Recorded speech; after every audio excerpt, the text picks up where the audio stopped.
OCTAINE last Saturday was absolute fucking madness. Here is my honest review. All I've got to say is fair play, fair fucking play. Considering that's only their second, third event they've ever run, definitely the first one since the rebrand. As a whole, that event was just fucking unbelievable. And I'll get more into that in this video. Honestly, I just had such a good time. It was fucking mint. The music that they played, the tunes, everything, it was just you couldn't not laugh, you couldn't not enjoy yourself. I think that type of music's fun, it's enjoyable, and I honestly don't think I've smiled that much at an event, which for me was just absolutely massive. And dance moves wise, like I say, that music, it gets you moving in such a way that you've never moved before. Best believe I was fucking shaking that touch. Asked Tal, she'd never seen me dance that way before. I'll obviously drop some clips and stuff like that, I'll put some on my page as well. But there's songs that came on that's what I mean, it's just funny, it's just hard, and you feel like a fucking little bouncing ball, just fucking stuff. But there's songs that came on and you think, oh yeah, I know this tune, yeah, bosh. And then next thing you know, it drops and it's this Spanish little, you're giving it all this, do you know what I mean? So yeah, really fun, light-hearted. And I didn't crave heavy techno at all. It was something super sick. Hard bounce is definitely the one if you've not tried to definitely get yourself out there and give it a try. To set the scene, it was held at Freedom Mills, which is a venue that I've never actually been to before. But to be honest, I really enjoyed it. Thought it was a great location. It gave underground, grungy, kind of nitty vibes, which just added to the experience overall. Well, it's all brick inside as well, so that just added to the experience. But as we walked in, I got to meet the OCTAINE team. I was running a little bit behind because obviously I'd mentioned in that other video that I put up, Tal had literally just had 2 gigs. It was actually her idea, so fucking big up the missus, because yeah, she'd done 2 gigs and seen the message that OCTAINE dropped me about coming last minute, and she was like, yeah, fuck it, I'll just drive there straight afterwards. So we were a little bit late getting there. I think we got there about 12:30, but the OCTAINE team welcomed us in, and they had the merch stand straight in front as you walked through, which you've seen on other videos, their merch is fucking sick. The logo, how sleek it is as well, the design on the back, really nice, different colourways and stuff as well. I didn't pick any up. I definitely am going to though, in preparation for the next event. Yeah, I wish I'd have gone over and spent more time.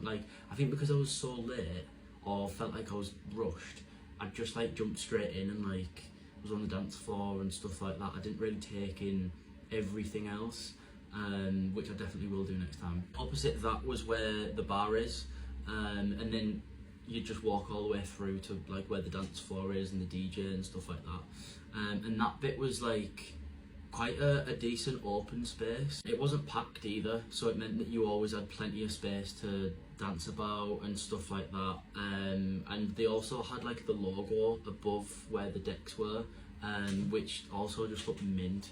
To be honest, my videos don't look great. You can't see the logo properly just because of how bright it was flashing, but I've seen on other people's it does look mint, so the videos don't do it any justice. Crowd and the vibe, that was honestly a bit of a mad one. I think that probably took me by surprise the most. There was just so many different types of people there, and that's not me being rude or anything like that. I'm just saying all fucking walks of life were there, let's just put it that way. Got to meet Ellie, the solo creator that goes to all events and stuff on her own. If you've not seen her or checked their content out before, definitely go and give her a watch over, because yeah, she makes some fucking sick content, and literally I think most raves I go to now I see her there, so hats off to her, go and give her a follow. I think that's what was so nice about it. It was so refreshing to see so many different people there, instead of there being loads of fucking ketty roid heads just bobbing about, sweating on everyone and stuff like that. It was nice. I enjoyed it. The sound system, now you'll have seen the last few events I've been to, complete contrast. Turn B for me wasn't great. One before that, the face to face in Leeds, was fucking unbelievable. and this again, they got the sound system spot on. Like, it was loud, you could feel it inside you. I was having to shout to speak to people, and that's what it's all about. Like, that is exactly what you want, because when the sound system's that loud, you're in it then, you're in the music, the experience. Like, that is what it's all about. At the end of the day, you go to listen to the music, and yeah, sound system is spot on, so defos give that a 10/10. Visuals and productions wise, so I've obviously mentioned the logo above the decks a little bit earlier on. They did obviously have like rave and DJ disco type lights as well, alongside the stage and stuff, lighting up the dance floor and things. But to be honest, I don't think there's much else they could really do production wise and lights and stuff like that. I thought they got it spot on. There was enough like little details around everywhere. Yeah, I can't really complain there. I thought production looked great. There was also free water.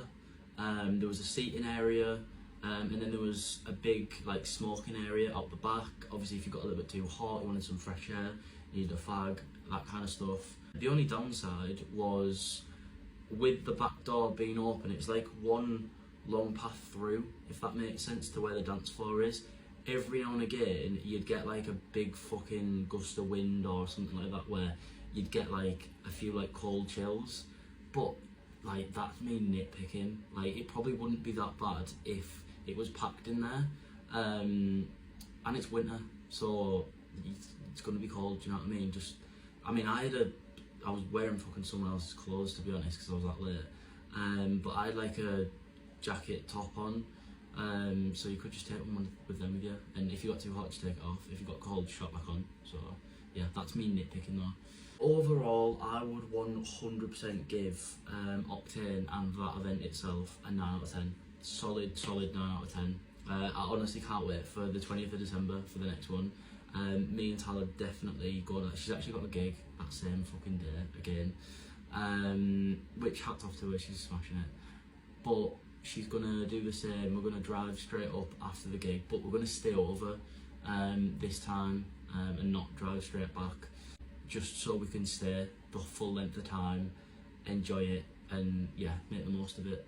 Because we were a little bit gutted that we had to leave early this time around, just because the drive home's like just over an hour for us. So if any of you guys went, let me know what you thought in the comments, and if you didn't go, please get yourself to the one at the 20th, because you won't regret it. If you're someone like me that loves heavy tech, but is currently getting into like 240 and stuff like that at the minute, think Adrian Mills, Serafina, anything like that that's a little bit fucking nitty, you'll honestly love this event, this whole team, what the brand is about. And yeah, if you do want tickets for that event, I've got a discount code in the link in my bio, and that'll get you 10% off. So use that, it's Jordan E10, and yeah, I'll see you guys there on the 20th.